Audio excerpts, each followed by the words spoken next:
വല്ലാത്തൊരു information overload അവിടെ നടന്നിട്ടുണ്ട്.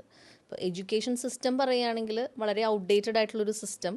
അതിൻ്റെ ഇടയിൽ കോവിഡ് വന്നപ്പോഴത്തേക്കും ഒരുപാട് ഇൻഫർമേഷൻ ഓവർലോഡ് ഉണ്ടായി. ഇനി നമ്മൾ അടുത്ത ലെവലിൽ നോക്കുകയാണെങ്കിൽ ജോബ് മാർക്കറ്റ് നോക്കിക്കഴിഞ്ഞാൽ ഈ എഡ്യൂക്കേഷൻ സിസ്റ്റവും ഇവരുടെ കൺഫ്യൂസ്ഡ് ആയിരിക്കുന്ന ഇൻഫർമേഷൻ ഓവർലോഡും പിന്നെ ഇതിൻ്റെ അടുത്തുപോലും എത്താത്തൊരു ജോബ് മാർക്കറ്റും. അപ്പോൾ എങ്ങനെയാണ് ഇത് സിങ്ക് ആവുന്നത്?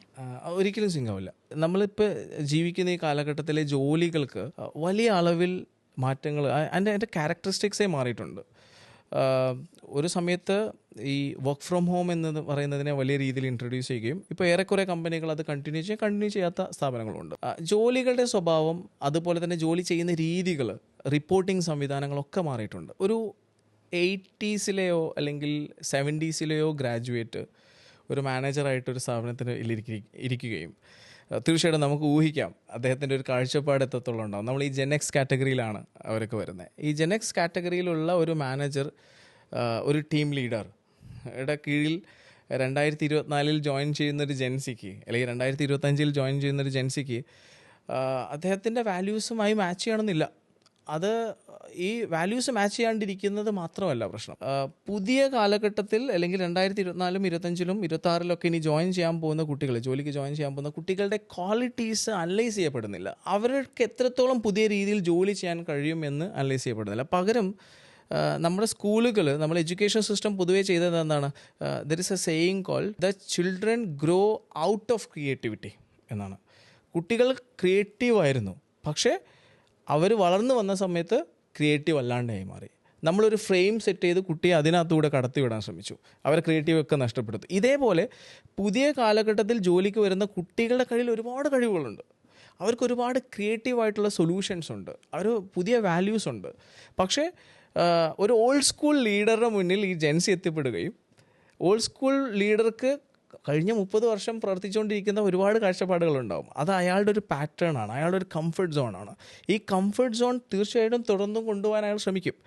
ആ സമയത്ത് ജെൻസിക്ക് ഇത് താല്പര്യം ഉണ്ടാവുന്നില്ല, അല്ലെങ്കിൽ ജെൻസിയുടെ മുന്നിൽ ഇതിനേക്കാളും ബെറ്റർ ഒരു സൊല്യൂഷൻ ഉണ്ടാവും. ഞാനത് ജെൻസിനെ മാത്രം പറയുന്നില്ല, ഇനി വരുന്ന തലമുറകളൊക്കെ ഇത് തന്നെ ആയിരിക്കും അനുഭവിക്കാൻ പോകുന്നത്. അവിടെ ഒരു ചെറിയ ക്ലാഷ് ഉണ്ടാവും, അതൊരു മിസ്അണ്ടർസ്റ്റാൻഡിങ് ഉണ്ടാവും. ഇന്ന് ജോലിയിൽ ജെൻസി അല്ലെങ്കിൽ പുതിയ തലമുറയിൽ ജോലി ചെയ്യുന്ന ആളുകളെ എത്തോളം ഇവരെ നമുക്ക് ഉപയോഗിക്കാൻ കഴിഞ്ഞിട്ടുണ്ട്, അവരെ കഴിവുകൾ എത്രത്തോളം ഉപയോഗിക്കാൻ കഴിഞ്ഞിട്ടുണ്ട് നോക്കി പരിശോധിച്ചാൽ നമുക്കറിയാം. ഏറെക്കുറെ ഈ ചെറിയ സ്റ്റാർട്ടിങ് ജോബുകൾ 10,000 രൂപയുടെയും 15,000 രൂപയുടെയും ഒക്കെ ജോലികൾ കൊടുത്ത് ഇവരൊരു പുതിയ ആളുകളാക്കി മാറ്റി. എന്നാൽ ഈ സിസ്റ്റത്തിൻ്റെ ഏറ്റവും ലൈൻ ഷെയർ കോൺട്രിബ്യൂഷൻ ചെയ്യാൻ പറ്റുന്ന ആളുകളാണ് അവർ. പക്ഷെ അവരെ വലിയ റെസ്പോൺസിബിലിറ്റികളിൽ നിന്ന് മാറ്റി നിർത്തിക്കൊണ്ട് ഏതെങ്കിലും ഒരു ചെറിയ ടാസ്ക് കൊടുക്കുകയും ഔട്ട്ഡേറ്റഡ് ആയിട്ടുള്ള ഓൾഡ് സ്കൂൾ മെത്തേഡുകളും തിയറീസും വീണ്ടും പ്രാക്ടീസ് ചെയ്ത് ഈ കുട്ടികളെ കൊണ്ട് അവരെ ക്രിയേറ്റിവിറ്റി ഉപയോഗിക്കാൻ കഴിയാതെ പഴയ സിസ്റ്റം തന്നെ ഫോളോ ചെയ്യിപ്പിക്കുന്ന രീതികളാണ് എംപ്ലോയ്മെൻറ്റിലും സംഭവിക്കുന്നത്. ഇൻ ടോട്ടൽ എന്താ സംഭവിക്കുന്നത് വെച്ചാൽ എഡ്യൂക്കേഷൻ വളരെ കൃത്യമായി നടക്കും. ഒരു കുട്ടിയോട് ചോദിച്ചാൽ അവൻ ഗ്രാജുവേറ്റ് ആയിരിക്കും, അയാൾ ചെയ്യേണ്ട ഉത്തരവാദിത്തമാണ് ഗ്രാജുവേഷൻ എടുക്കുക എന്ന് പറയുന്നത്. എല്ലാ പാരൻറ്റും കൊടുക്കുന്ന ഏറ്റവും വലിയൊരു അഡ്വൈസാണ് ഒരു കാലം വരെ നമ്മൾ കേട്ടിട്ടുള്ളത്, ഗ്രാജുവേഷൻ കഴിഞ്ഞ് നീ എന്താണെന്ന് വെച്ചാൽ തീരുമാനിച്ചോ എന്നുള്ളതാണ്. അപ്പോൾ കുട്ടി ഗ്രാജുവേറ്റാണ്, ഗ്രാജുവേഷൻ കഴിഞ്ഞാൽ ഇനി വാട്ട് ഇസ് നെക്സ്റ്റ്? കുട്ടിക്ക് ജോലി ചെയ്യാൻ കഴിയുമോ? നമ്മളെ നാട്ടിൽ BCom പഠിച്ചൊരു കുട്ടി ഇമ്മീഡിയറ്റ്ലി അടുത്ത എടുക്കാൻ പോകുന്ന കോഴ്സ് ഏതായിരിക്കും? ടാലി ആയിരിക്കും. കാരണം 3 വർഷം ആധികാരികമായി ഒരു കോളേജിൽ ഇരുന്നു കൊണ്ട് BCom പഠിച്ചിട്ടും കുട്ടിക്ക് 3 മാസത്തെ ടാലി കോഴ്സ് പ്രൈവറ്റ് ഏതെങ്കിലും ഒരു കമ്പ്യൂട്ടർ ഇൻസ്റ്റിറ്റ്യൂട്ടിൽ പഠിച്ചാൽ മാത്രമേ അവന് ജോലി ചെയ്യാൻ പറ്റുള്ളൂ. ഇതാണ് ഇവിടുത്തെ ഒരു സാഹചര്യം.